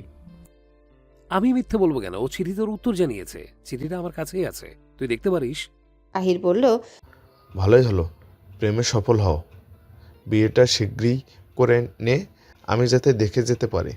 তাদের কথোপকথন শুনে নেয় মায়া। গৌরী আর সে ছাদে এসেছিল কাপড় শুকাতে দেওয়ার জন্যে। মায়ের ভেতরটা ভেঙে গেল। গৌরী মায়ের অভিব্যক্তি দেখে কিছু বুঝতে পারল। এরপর তাকে নিয়ে ছাদ থেকে চলে যায়। আহির, রাফিদ, মীর জুমার নামাজের জন্য গোসল শেষে তৈরি হয়ে নেয়। আহির কালো রঙের পাঞ্জাবি পরল। মীর এবং রাফিদ সাদা রঙের পাঞ্জাবি পরে নেয়। মীর তার ঘর থেকে বেরোতেই দেখলো ফ্লোরে কিছু একটা পড়ে আছে, একটা ভাঁজ করা পৃষ্ঠা। হাতে তুলে নিল পৃষ্ঠাটি। এটা সেই চিরকুট সেদিন উত্তরপাড়া থেকে আসার সময় এক অচেনা লোক দিয়েছিল। মীর চিরকুটটা ড্রয়ারে রেখে দিল। তখন মনে পড়ে চিরকুটে একটা চিত্র আঁকা ছিল, যেটা সেদিন বোঝা যায়নি অন্ধকারের জন্য। মীর ড্রয়ারটা খুলে চিরকুটটা দেখলো। চিত্রটি দেখলো একটা পুরনো প্রাসাদ। আশ্চর্যের বিষয় হলো প্রাসাদটা ঠিক উত্তরপাড়া সেই প্রাসাদটির মতন। মীর স্তম্ভিত হয়ে গেল। ঠিক তখনই মসজিদ থেকে আজানের সুর ভেসে আসে। জুমার নামাজ শেষে সবাই সরু পথ ধরে বাড়ি ফিরছে। রাফিদ, মীর ও আহির সবাই এক পোশাকে, পাঞ্জাবি। সকলের মাথায় সাদা টুপি, কিন্তু আহিরের মাথায় একটা রুমাল বাঁধা, সাদা রঙের রুমাল। আহিরকে এরকম সাজে দেখে মায়া তখন বলেছিল, আপনাকেও খুব সুদর্শন দেখাচ্ছে, একদম আমার রাফিদ ভাইয়ার মতো। আহির প্রতিক্রিয়া শুধু মায়ের মাথায় হাত রেখে বলেছিল, দুষ্টু মেয়ে একটা, তুমিও কিন্তু ভারী মিষ্টি, একদম আমার ছোট্ট বোনের মতো। মায়া হেসেছিল। মীর পথে আসতে আসতে বলল, আজ শুক্রবার, দোয়া কবুলের দিন। যাই, মায়ের কবরটি জিয়ারত করে আসি। রাফিদ এবং আহির তার রেস্টুরেন্টে বলল, আমরাও যাব। বলেই তিনজন জমিদারদের পারিবারিক কবরস্থানের দিকে হাঁটলো। কবরস্থানের ভেতরে জুতা খুলে তিনজনই ভেতরে প্রবেশ করে। মীরসহ সকলে কবর জিয়ারত করে। মীরের চোখ থেকে জল গড়িয়ে পড়ল। এটাই কি এ প্রকৃতির নিয়ম? মানুষ তার স্মৃতি রেখে দুনিয়া থেকে বিদায় নিয়ে চলে যাবে।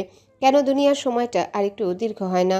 প্রশ্নটা যেন মীরের মনে ঘুরপাক খাচ্ছিল। জিয়ারত শেষে তারা বাড়ির উদ্দেশ্যে রওনা হয়। পথের দুই ধারে ধান ক্ষেত, ধানের ঝিরিঝিরি শব্দ ভেসে আসছে। কিছু ধান বেঁকে হলদে ভাব হয়ে গেছে। কিছু পাখিরা দল বেঁধে উঠছে। পাড়ার ছেলেরা দৌড়ে দৌড়ে খেলা করছে। আহির এবং মীরের কাছে প্রতিটা দৃশ্যই যেন মনোমুগ্ধকর মনে হলো। মীর বলল, ইচ্ছে করছে সারাটা জীবন এখানেই থেকে যায়। রাফিদ মীরের রেস্ট টেনে বলল, তোকে এখানে থাকতে তো কেউ বারণ করেনি, থেকে যা। মীর হেসে জবাব দিল, ইদানিং মনে হচ্ছে সময়টা ঘনিয়ে এসেছে। আলিমনগর নয়, দুনিয়া থেকেই চলে যেতে পারি। বলেই মৃদু হাসে। কিন্তু রাফিদের কাছে বাক্যটি ভালো লাগেনি। আহির মীরের দিকে তাকিয়ে বলল, আমার বন্ধু, আমাদের বন্ধুত্ব এর পথ চলা সবে শুরু হয়েছে। একসাথে আমরা অনেক পথ চলবো, অনেক ইচ্ছা আছে, আর তুই এসব বলছিস? মীর বলল, তোদের দেখছি রসিকতা করেও কোনো কথা বলা যাবে না।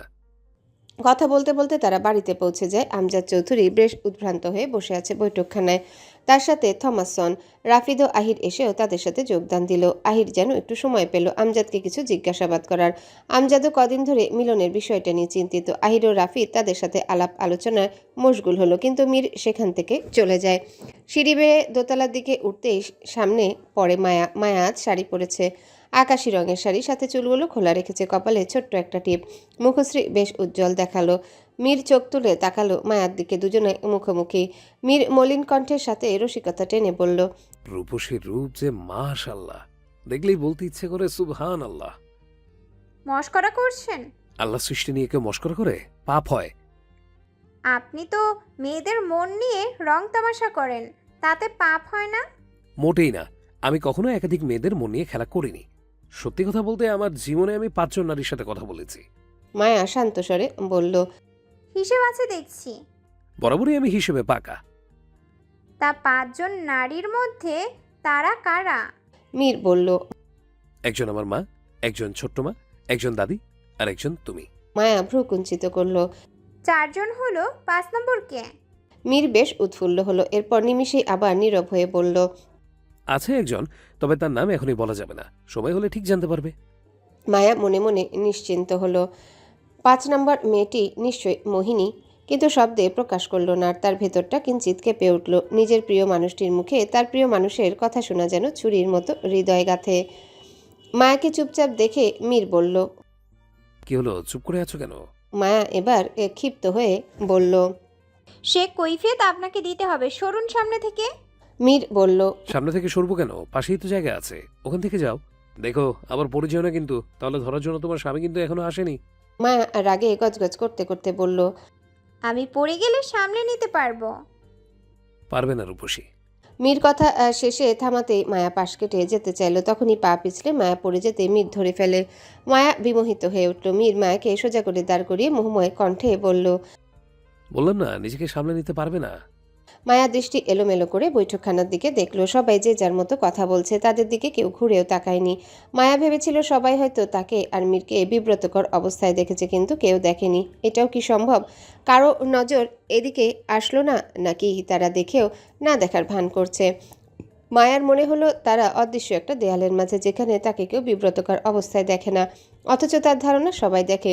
কিন্তু কোনো এক কারণে সবাই চুপ থাকে। এর কোনো ব্যাখ্যা সে পেল না। আহির তার হাতের পট্টি খুলে ফেলেছে। যন্ত্রণা নেই এখন আর। তাকে বের হতে হবে সত্যের সন্ধানে। মিলনকে কারা হত্যা করেছে এর সত্যটা তাকে বের করতে হবে। সন্দেহের চোখে প্রথমেই আমজাদ এবং তার বাড়ির সকলে। রাফিদকেও সন্দেহ করছে আহির, তবে এখন পর্যন্ত উপযুক্ত কোনো তথ্য সে পায়নি। বিকেলের দিকে সে অশ্ব নিয়ে আলিমনগরের আনাচে কানাচে চলে যায়। সবকিছু বেশ তাৎপর্যপূর্ণভাবে দেখছে। সংবিধানের ভাষায় বহু বিখ্যাত একটা উক্তি আছে, অপরাধী যতই চালাক হোক না কেন, অপরাধ শেষে প্রমাণ সে রেখে যায়। সেই প্রমাণের খোঁজে যেন আহির। শীতের সময় দিনের গতিটা যেন ক্ষুদ্রতম হয়। এই সকাল শুরু হলো তো এই শেষ। সূর্য হেলে পড়েছে পশ্চিমে। আহির ফোডরার আড়ালে থেকে পশ্চিম দেখল। সূর্য বিদায় নিচ্ছে। আকাশের আড়ালে লুকিয়ে যাচ্ছে, যেমন সত্য লুকিয়ে যায় মিথ্যার আড়ালে। অশ্বের লাগাম টেনে জমিদারের তাঁত শাসার দিকে গেল। সবাই বাড়িতে চলে যাচ্ছে, ছুটি হয়েছে মাত্রই। আহির পুনরায় অশ্বের লাগাম টানলো। অশ্ব ছুটছে অজানা পথে। তখন আহিরের সামনে একটা গাড়ি এসে থামে। তারই গাড়ি। গাড়ি থেকে নেমে আসে তার সহকারী অরুণ। আহির। স্যার, আমি একটা তাজা খবর নিয়ে এসেছি। কি খবর শুনি? মিলনের লাশ ময়না তদন্তের জন্য নেওয়া হয়েছিল তো, রিপোর্ট এসেছে। কি এসেছে রিপোর্টে? আমরা যখন ওর লাশ পাই তখন ওর মুখটাই থেতলে ছিল, ভালোভাবে দেখতে পারিনি। রিপোর্টে এসেছে ওর চোখ দুটো উঠিয়ে ফেলা হয়েছে। কি বলছো? আহির স্তব্ধ। কেসটি আরো জটিল হয়ে গেল। হ্যাঁ স্যার। আর কিছু বলল না। গভীর রাত। একটা মেয়ের চিৎকার, বন্ধ গুদামঘর। পরদিন সকালে একজন ছেলে নিথর দেহ পাওয়া যায়। আহিরের আগেও অনেক কেস সমাধান করেছে, মার্ডার কেস। তবে মিলনের মার্ডারটি বেশ আশ্চর্যজনক। চোখ উঠিয়ে নেওয়া হয়েছে। অরুণ বলল। স্যার, মিলনের চোখ সাথেই ছিল। এই বললে সাথে ছিল না, এখন বলছো সাথে ছিল। স্যার, আমি বলতে চাইছি চোখ তুলে নিয়েছিল ঠিকই, কিন্তু যেদিন ওর লাশ পাওয়া যায় লাশের পাশেই পড়েছিল। গ্রামের দারোগা তাই বলেছে। অরুণ চলে যায়। সন্ধ্যা ঘনিয়ে আসছে। আহির একটা টং দোকানে বসে চা চাইল দোকানির কাছে। ততক্ষণে সে একটা নোটবুক বের করলো। কিছু লিখলো, যেন হিসেব মেলাচ্ছে। আহিরের তখন মনে হলো তাকে কেউ অনুসরণ করছে। ঘুরে তাকালো চারিপাশে। হেলে পড়া সূর্যের দিকে ঘুরে একজন দাঁড়িয়ে আছে বেশ কিছুটা দূরে। তার দৃষ্টি আহিরের দিকে। বেশ মোটা তাজা একজন লোক, সাথে একটা অশ্ব। আহির বিস্ময়কর হয়ে গেল। নিশ্চয়ই ইনি সাধারণ কেউ নন। গ্রামের সাধারণ মানুষের কাছে অশ্ব থাকাটা অসম্ভব এবং নেই। তবে ইনিকে। আহির চায়ে চুমুক দিল। নোটবুক পকেটে রাখলো। চা অর্ধেক পান করলো, বাকিটা ফেলে দেয়। দোকানের পাওনা পরিশোধ করলো। এরপর সেখান থেকে বের হয়। অনুসরণ করা লোকটি তার অশ্বে চেপে বসলো, সাথে তিল ফলক। আহিরকে লক্ষ্য করে একটা তীর ছুঁড়ে। তীরটা এসে মাটিতে বিদ্ধ হয়। আহির তীরটার কাছে গেল। তীরটার সাথে একটা চিরকুট। সে খুলে দেখলো তাতে লেখা, নিশিরপুর কবরস্থানে আসো, আমাকে অনুসরণ করে সোজা চলে আসো। লোকটির দিকে ঘুরে তাকালো। লোকটা গায়েব। আহির হকচকিয়ে গেল।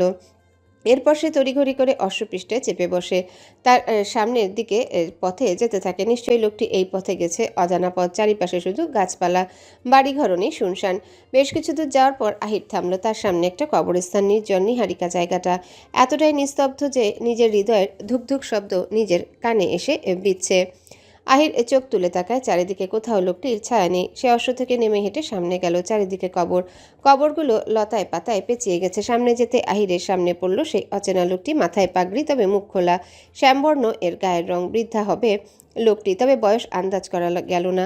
লোকটার হাতে একটা মশাল। আহির জিজ্ঞাসা করলো, আপনি কে, আর এখানে কেন আমাকে আসতে বলেছেন? লোকটি নিরুত্তর। আহির বিরক্ত স্বরে আবারও জিজ্ঞাসা করলো। কি হলো, জবাব দিচ্ছেন না কেন? লোকটি তখন গম্ভীর মুখে বলল, এসো আমার সাথে। বলে একটা কবরের দিকে গেল। দাঁড়ালো কবরটার নিকট। আহির বিমোহিত হয়ে বলল, কার কবর? রশিদ তালুকদারের। কি উনি, আর আমাকেই বা এসব বলছেন কেন? লোকটা বলল, এখানে রশিদ তালুকদারের কবর এবং ওনার বংশের অনেকেই এরই কবর। তো আমার প্রশ্ন হলো, তার কন্যা ফারদিনা কোথায়? তার হবু স্বামী কোথায়? তাদের খোঁজ আজও কেন পাওয়া যায়নি? আহির অবাক হলো। সেসব আমি কি করে জানবো? তুমি জানো না, তবে তোমাকে খুঁজে বের করতে হবে। আহির এবার বিরক্ত হলো। অদ্ভুত, এদের সম্পর্কে তো আমি কিছুই জানি না, খোঁজ কিভাবে করব? এদের সম্পর্কে জানতে হলে তোমাকে দ্য সাইলেন্ট ম্যানার বইটি পড়তে হবে। ওই বইতে সব আছে। দেরি করে না, যাও বেটা পড়ো আর এদের খুঁজে বের করো। আহির কয়েক সেকেন্ড চুপ থেকে বলল, বইটি তো অনেক আগের, তখনকার কেউ তো বেঁচে নেই। সেটা তো আমিও জানি না। কেউ বেঁচে নেই। বেঁচে না থাক, লাশ তো থাকবেই। আমার ওই লাশই চাই। আপনি তা দিয়ে কি করবেন? সমস্ত প্রশ্নের উত্তর আগামীকাল দেব। আগামীকাল লিখির পাড়ে তোমার জন্য অপেক্ষা করব। আর আজ রাতের মধ্যেই বইটা পড়ো। বলেই লোকটি আহিরের হাতে মশালটি ধরিয়ে দিয়ে চলে যায়। আহির ঘন্টা দুয়েকের পরে জমিদার বাড়িতে পৌঁছে যায়। ঠান্ডা জলে হাত মুখ ধুয়ে বারান্দায় বসে পড়ে। পাশেই একটা টেবিলের উপর দ্য সাইলেন্ট ম্যানার বইটি রাখা। আহিরের দৃষ্টি গেল সেদিকে। বইটা হাতে নিল। তার ঘরে দরজা খোলা ছিল। মীর ও রাফিদ উপস্থিত হলো তার ঘরে। তারাও চেয়ার টেনে বসে। মীর বলল, তুই বইটি পড়বি নাকি? আহির নিচু স্বরে বলল, পরে দেখি কি আছে এতে। শব্দ করে পড়, আমরাও শুনি। বলল রাফিদ। আহির বইটির প্রথম পাতা উল্টিয়ে দেখল। প্রথম পৃষ্ঠা ফাঁকা। উৎসর্গ বলতে কিছুই নেই। এরপর দ্বিতীয় পৃষ্ঠা উল্টালো। সেখান থেকেই লেখা শুরু। আহির পড়তে শুরু করলো। 1870 সাল। আকাশ এখনো পুরোপুরি জেগে ওঠেনি। কুয়াশার আস্ত চাদরে ঢাকা ছিল আলিমগঞ্জনগর গ্রামের দিগন্ত। পূর্ব দিকের গাছের ফাঁক দিয়ে সূর্যের আলো উঁকি দিচ্ছে। গ্রামের মানুষজন জেগে উঠেছে ধীরে ধীরে। কুয়াশার ভেতর দিয়ে দেখা যায় এক বিশাল জমিদার বাড়ি। এরশাদ তালুকদারের পূর্বপুরুষদের গড়া বাড়িটির দোতলায় বড় বারান্দা থেকে নিচে তাকিয়ে আছেন জমিদার রশিদ তালুকদার। মাথায় সাদা পাগড়ির, পরনে হালকা ক্রিম রঙের ধুতি পাঞ্জাবি, হাতে রূপার ছড়ি। বয়স এখনো 55, কিন্তু চেহারায় বয়সের ক্লান্তি নয়, বরং রাজকীয় গাম্ভীর্য। তার চোখে এক ধরনের হিসেবি দৃষ্টি, যেন প্রতিটি জিনিসের দাম জানেন, এমনকি মানুষেরও। উঠোনে বাস্তবতা তখন চরমে। দাসীরা গামছা হাতে জল টানছে, রাঁধুনি গরম দুধ বসাচ্ছে, আর এক পাশে গৃহ পরিচারক নাসির কাজের পরামর্শ নিচ্ছে।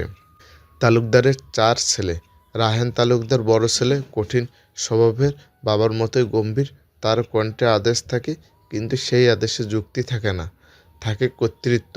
মেজ ছেলে আবির তালুকদার হিসেবি মন, কিন্তু মনটা নরম। জমির খাতা খতিয়ান হাতে নিয়ে বসে থাকে প্রায়। আদিব তালুকদার সেজ ছেলে, আগুনের মতো, নিজের কথা বলতে গিয়ে কখনো থামে না। গ্রামীণ মানুষের পাশে থাকতে চায়, বাবার চোখে যেটা বড় অপরাধ। সাইম তালুকদার ছোট ছেলে, সদ্য যৌবনে পা দিয়েছে, মিষ্টি হাসি, চঞ্চল স্বভাব। বড় ভাইদের ছায়া থেকেও নিজের দুনিয়া সাজাতে জানে। আর তাদের একমাত্র বোন ফারদিনা। এই বাড়ির রোশনাই, লালচে গোলাপি জামদানি পরে সে জানালার পাশে দাঁড়িয়ে আছে। গত সপ্তাহখানেক হয় 21 বছরে পা ফেলেছে। পূর্বের আলো পড়েছে তার মুখে, মনে হয় যেন সকালে সূর্যটা তারই জন্য ওঠে। প্রতিদিন এই সকালটা অন্য দিনের মতো নয়। বাড়ির ভেতরে একটা অস্থিরতা ঘুরছে। খবর এসেছে আজ রাজস্ব পরিদর্শক আসবে জমিদারের খাজনা দেখতে। গত বছর খরায় ফসল নষ্ট হয়েছে, অনেক গ্রামবাসী খাজনা দিতে পারেনি। এই নিয়ে তালুকদারের মন ভারী। তালুকদার নিচে নামে। রায়ান নিচে এসে বাবাকে সালাম করলো। রশিদ বললেন, আজ খবর নিও সবার কে কতটুকু বকেয়া রেখেছে। আবির মাথা নাড়ল, কিন্তু আদিব চুপ করে দাঁড়িয়ে রইল। কিছুক্ষণ পর নিচু গলায় বলল, আব্বা, গ্রামবাসীরা তো এবছর খুব কষ্টে আছে। অনেকের ঘরে চাল নেই। একটু সময় দিলে ক্ষতি হবে না। রাশিদ মুখ তুলে তাকালেন। তার দৃষ্টি যেন তলোয়ার। রাজত্বে দয়া দেখালে রাজ্য টেকে না আদিব। যারা খাজনা দিতে পারে না তারা জমি রাখবে কেন? আদিব আর কিছু বলল না। সে জানতো বাবার সামনে কথা বাড়ানোর মানে অগ্নিতে ঘি ঢালা। তবুও ভেতরে ভেতরে কিছু একটা জ্বলে উঠছিল তার মধ্যে। সেই সময় ফারদিনা ধীরে ধীরে এসে দাঁড়ালো, চোখে কৌতূহল আর মায়া। সে বলল, আব্বা, ওরা তো মানুষ, খাজনা দিতে না পারলে একটু ক্ষমা করতে পারেন না? রশিদ মেয়েদের দিকে তাকালেন একটু কোমল চোখে, তারপর দীর্ঘ নিঃশ্বাস ফেললেন। জমিদারি শুধু রাজত্ব না, দায়িত্ব। রাজস্ব না দিলে আমার নিজেরই শাস্তি হবে। এই রাজনীতি তুই বুঝবি না।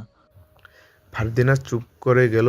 তবুও তার চোখে একটা প্রশ্ন রয়ে গেল, মানুষের প্রতি দয়া কি তবে অপরাধ?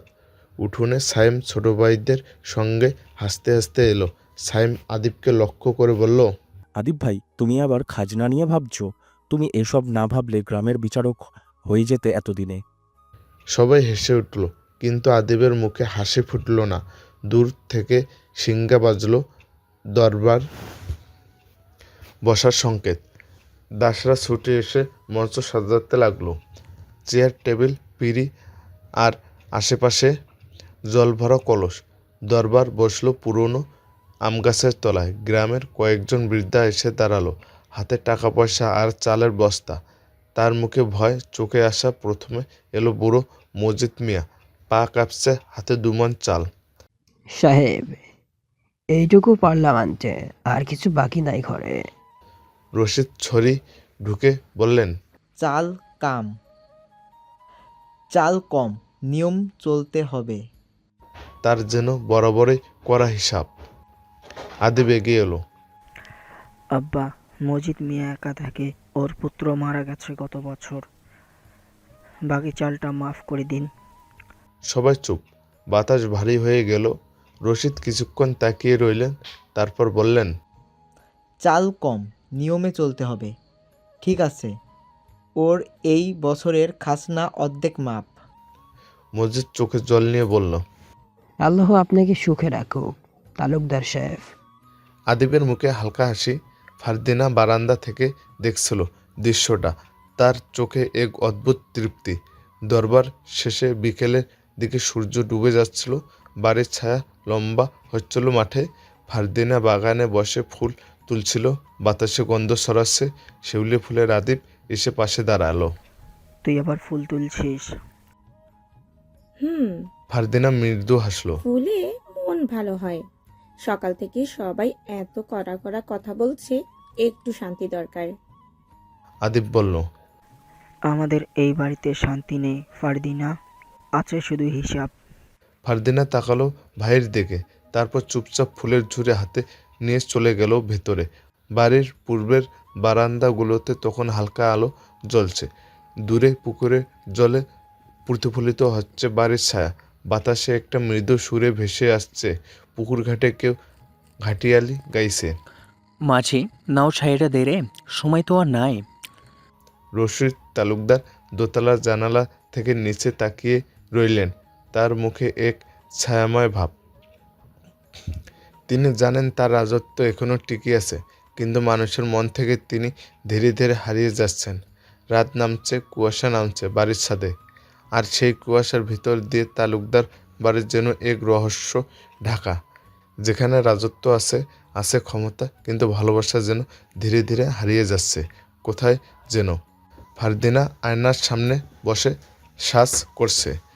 সে আজ পরেছে হালকা গোলাপি রেশমের শাড়ি, পরে সূক্ষ্ম সোনালি বর্ডার, যা চাঁদের আলো কোমলভাবে ঝলমল করছে।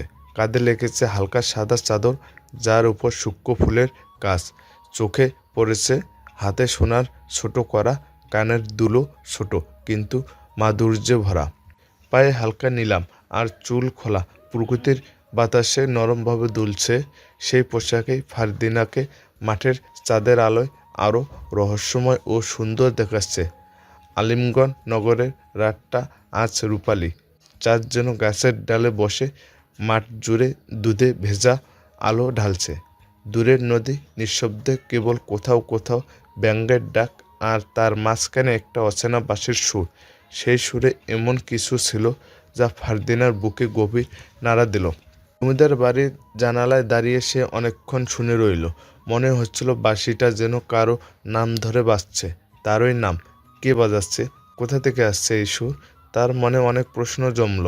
সে জানে না, শুধু জানে এই সুর তাকে ডাকছে। চোখে এক চমক নিয়ে ফারদিনা আলতো করে দরজা খুলল।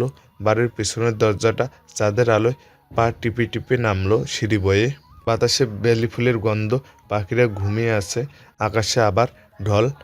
বাড়ির চৌহদ্দি পেরিয়ে মাঠে এলো সে। দূরে দেখা গেল এক যুবক শিমুল গাছের নিচে বসে আছে, হাতে বাঁশি, মাথায় পাগড়ি। মুখে আলো পড়ছে না, শুধু চাঁদের আলোয় ভেসে উঠছে এক রহস্যময় ছায়া। ফারদিনা গিয়ে থেমে গেল। হৃদস্পন যেন বাঁশির সুরের সাথে তাল মেলাচ্ছে। সে আস্তে বলল, কে তুমি? বাঁশিওয়ালা তখনও কিছু বলল না, শুধু বাঁশি ঠোঁটে তুলে আরেক দফা সুর তুলল। সেই সুর ছিল এমন এক শান্তি, এমন এক ডাক, যা ফারদিনাকে আকৃষ্ট করলো। ফারদিনা করুণ কণ্ঠে জিজ্ঞেস করলো, কে তুমি? যুবকটি বলল, আমি রাখাল, বাঁশিওয়ালা। ফারদিন দ্বিধা নিয়ে আরও একটু এগিয়ে এলো। তার সারা শরীর তখন চাঁদের আলোর শীতল স্পর্শ। রাখাল নামটা যেন তার কাছে পরিচিত নয়, অথচ তার বাঁশির সুর বড় আপন। রাখাল? ফারদিনার কণ্ঠে কিছুটা বিস্ময়। তুমি এই রাতে এখানে বাঁশি বাজাচ্ছ কেন? আর তোমার বাঁশির সুর এমন কেন? রাখাল বাঁশি নামিয়ে রাখলো, কিন্তু মাথা থেকে পাগড়িটা নামালো না। তার চোখে মুখে এক অদ্ভুত মায়াবী ছাপ, গায়ের রং উজ্জ্বল শ্যামবর্ণে। সে ধীরে ধীরে মুখ তুলে তাকালো। ফারদিনার মনে হলো এই চোখ সে আগেও কোথাও দেখেছে, যেখানে গভীর নদীর মতো নীরবতা আর বিশাল আকাশের মতো অপার শান্তি ছিল। বাঁশির সুর কেন এমন তা আমি বলতে পারবো না, সুফিয়ান শান্ত স্বরে বলল, তবে মন যখন কথা বলতে চায় সে শব্দ করে না, সুর ঘোষে। আমার মন হয়তো আজ আপনাকে ডাকছিল। ফারদিনা চমকে গেল। তুমি আমাকে চিনলে কি করে? তুমি তো আমার নাম জানো না। রাখাল মৃদু হাসলো, হাসিটা চাঁদের আলো চেয়েও কোমল। আপনার নামের প্রয়োজন হয়নি। যে মেয়ে বাবার কঠোর নিয়মের মাঝে দাঁড়িয়ে গ্রামের অসহায়দের জন্য দয়া করতে চায়, তার চোখ আর হাঁটার ধারণ আলাদা হয় এবং দেখলেই বোঝা যায়। তাছাড়া এই জমিদার বংশের একমাত্র সাহসী কন্যা আপনি। আর কেউ এত রাতে সাহস করে চোরডিহি বেরোবে না। ফারদিনার মুখে এবার লজ্জার আর কৌতূহলের এক মিশ্রণ। সে চারিপাশে একবার দেখে নিল। বাড়ির দিকটা এখনো ঘুমন্ত, কেবল কিছু ঝিঝি পোকার ডাক শোনা যাচ্ছে। তুমি এখানে কতদিন ধরে আসছো? আসা যাওয়া অনেক দিনের, তবে সাহস করে আজই প্রথম শিমুল গাছের কাছে এসেছি। আমি এই আলিমনগরেরই ছেলে। সবাই আমাকে রাখাল বলে ডাকে। আপনার ভাই আদিব তালুকদারের সাথে আমার মাঝে মাঝে কথা হয়, তার কাছ থেকেই আপনার গল্প শুনেছি। রাখাল বলল, মানুষের প্রতি আপনার মমতা আর এই কঠিন হিসাবের বাইরে একটা নরম মন আসে আপনার, এবং তাও। আদিবের নাম শুনে ফারদিনা খানিকটা স্বস্তি পেল। আদিবকে এসে বিশ্বাস করে। আদিব ভাই? তুমি তার বন্ধু? বন্ধু নই, তবে তার আদর্শকে আমি সম্মান করি। আদিব সাহেব সত্যি মানুষের বিচারক হতে পারেন। সুফিয়ান দীর্ঘশ্বাস ফেলল। তুমি কি করো? ফারদিনা জিজ্ঞাসা করল। আমি এই গ্রামেরই একজন সাধারণ কৃষক পরিবারের ছেলে। আমিও একজন রাখাল। ফারদিনা বিষণ্ণ হয়ে বলল, তাহলে তুমি এখানে এলে কেন? যদি কেউ দেখে ফেলে তাহলে? রাখাল জানে সে কি বলতে চাইছে। কেউ দেখবে না, আমি শুধু আপনাকে একটি কথা বলার জন্য এসেছি। সুফিয়ানের কণ্ঠস্বর হঠাৎ গম্ভীর হয়ে উঠল। আপনারা হয়তো জমিদার বাড়ির ভিতরে সুরক্ষিত, কিন্তু বাইরে এই গ্রামের মানুষের রাত কাটে চরম আতঙ্কে। গত বছরের বকেয়া খাজনা নিতে তালুকদার সাহেব কঠোরতা আরও বেরিয়েছে। মানুষ জমি হারানোর ভয়ে কাঁপছে। জমিদার মিনার অর্ধেক মাপা হলো, সবার ভাগ্য তো জুটবে না। ফারদিনা বিষণ্ণ হয়ে বলল, আমি সকালে আব্বাকে বলেছিলাম, কিন্তু তিনি শোনেননি। তিনি বলেন এটা রাজত্বের রাজনীতি। রাজনীতি নয়, রাজকুমারী, এটা নিয়ম ভাঙার অনিয়মিতা। সুফিয়ান দৃঢ় কণ্ঠে বলল, যেখানে মানুষের পেটে চাল নেই সেখানে নিয়মের দোহাই দেওয়া চলে না।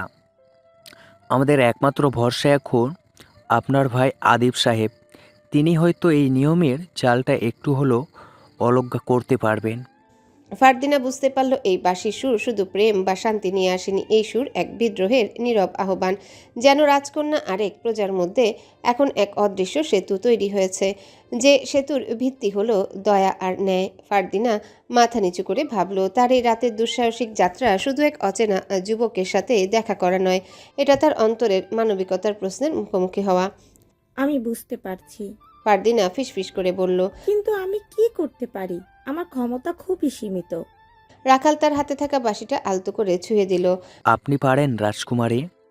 আপনার সমতি ক্ষমতা আমাদের কাছে আকাশের চাঁদের আলোর মতো। আপনার কণ্ঠস্বর স্নেহ হয়ে যখন আদিব সাহেবের কানে পৌঁছয় তখন তার সাহস যোগায়। আমি এই কথা বলার জন্য এসেছিলাম। শুধু চেয়েছিলাম এই বাড়ির কর্তাদের মধ্যে থেকে কেউ একজন একবার গ্রামের নীরব কষ্টটা দেখুক। কথাগুলো বলে রাখাল হঠাৎ উঠে দাঁড়ালো। সে আর এক মুহূর্ত নষ্ট করতে চাইল না, যেন তার আসার উদ্দেশ্য পূর্ণ হয়েছে। আমাকে এবার যেতে হবে, আর কখনো এই রাতে আসবো না। রাজকুমারী, এটা আপনার জন্য নিরাপদ নয়। দাঁড়াও। দিনা দ্রুত বলল, আমি আমি তোমার বাঁশির সুর শুনতে চাই। আর একবার সুর তোলো আমার জন্য। রাখাল কিছু না বলে তার কপাল থেকে পাগড়িটা আরেকটু নিচে টেনে দিল। তারপর বাঁশিটা ঠোঁটে তুলে ধরল। এইবার সুরটা আগের চেয়েও করুণ, গভীর এবং আরও বেশি অস্থির। সুরটা যেন এক গোপন প্রতিশ্রুতি।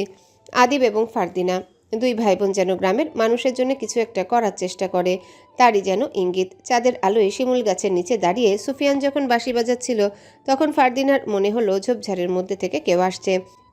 ফারদিনা ভাবতে না ভাবতে আড়াল থেকে বিদ্যুতের মতো ছিটকে এলো কালো পোশাক পরা মুখোশধারী একদল শত্রু। তারা ফারদিনাকে লক্ষ্য করে ধারালো অস্ত্র উঁচিয়ে এগিয়ে এলো। ফারদিনা হতচকিত হয়ে এক পা পিছিয়ে গেল, কিন্তু রাখাল এক মুহূর্ত নষ্ট করলো না। তার বলিষ্ঠ হাতটি বিদ্যুৎ বেগে ফারদিনার কোমরের চারিপাশে আলতো করে জড়িয়ে ধরল এবং তাকে নিজের পেছনে ঢাল হিসেবে টেনে নিল। শত্রুদের প্রথম আক্রমণটি বাতাসের গতিতে ব্যর্থ হলো। ভয় পাবেন না। শান্ত অথচ দৃঢ় কণ্ঠে রাখাল বলল। এই তীব্র উত্তেজনার মাঝেও তার কণ্ঠস্বরে যেন এক অদ্ভুত আশ্বাস। এরপর শুরু হলো লড়াই।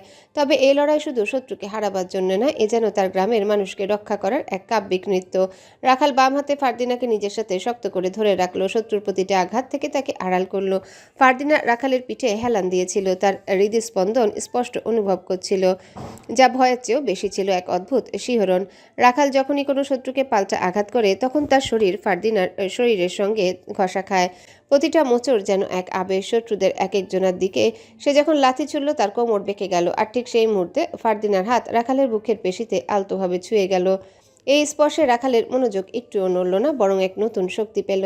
প্রতিপক্ষের অস্ত্র যখন তার দিকে ধেয়ে আসে রাখাল তখন এমনভাবে ঘুরে যায় যাতে সে এবং ফারদিনা দুজনেই যেন এক সুতোয় বাঁধা। সে ফারদিনাকে ধরে কখনো শূন্যে লাফিয়ে ওঠে, আবার কখনো বা মাটিতে নিচু হয়ে যায়। এটি যেন মৃত্যু ভয়কে জয় করা দুই মানুষের এক নিবিড় আলিঙ্গন। একসময় শত্রুদল পিছু হটে গেল। রাখালের অপ্রতিরোধ্য প্রতিরোধ তাদের মনোবল ভেঙে দিয়েছিল। তাদের বুক এখনো উত্তেজনায় কাঁপছে। লড়াই শেষ। ফারদিনার মুখের দিকে তাকিয়ে দেখল রাখাল। সেখানে নেই কোনো ভয়, আছে শুধু এক গভীর মুগ্ধতা। রাখাল আলতো করে ফারদিনার গাল ছুঁয়ে দিল। ফারদিনা দূরে সরে বলল, কি করছো? গালে রক্ত ছিঁড়ে পড়েছে, মুছে দিচ্ছিলাম। ফারদিনা মোহময় কণ্ঠে বলল, ওরা কাকে আক্রমণ করতে এসেছিল? রাখাল মাথা থেকে পাগড়িটা খুলল, ধীরে স্থির কণ্ঠে বলল, আপনাকে রাজকুমারী, আমার কি আছে যে আমাকে আক্রমণ করবে? শুনুন রাজকুমারী, গরিবের শত্রু হয় না। ফারদিনা দেখলো রাখালকে তার লড়াই করা দেখে সে আরো মুগ্ধ হলো তার প্রতি। বাবরি চুল, তার চুলটা খোলা, পাগড়িটা পুনরায় বেঁধে নিল। আমি চলি রাজকুমারী। ফারদিনা বলল, আমাকে রাজকুমারী রাজকুমারী বলো না, ফারদিনা ডাকতে পারো। সে অধিকার আমার নেই। আজ থেকে আমি তোমাকে অধিকার দিলাম। আমার অনুরোধ, আমাকে নাম ধরে ডাকবে।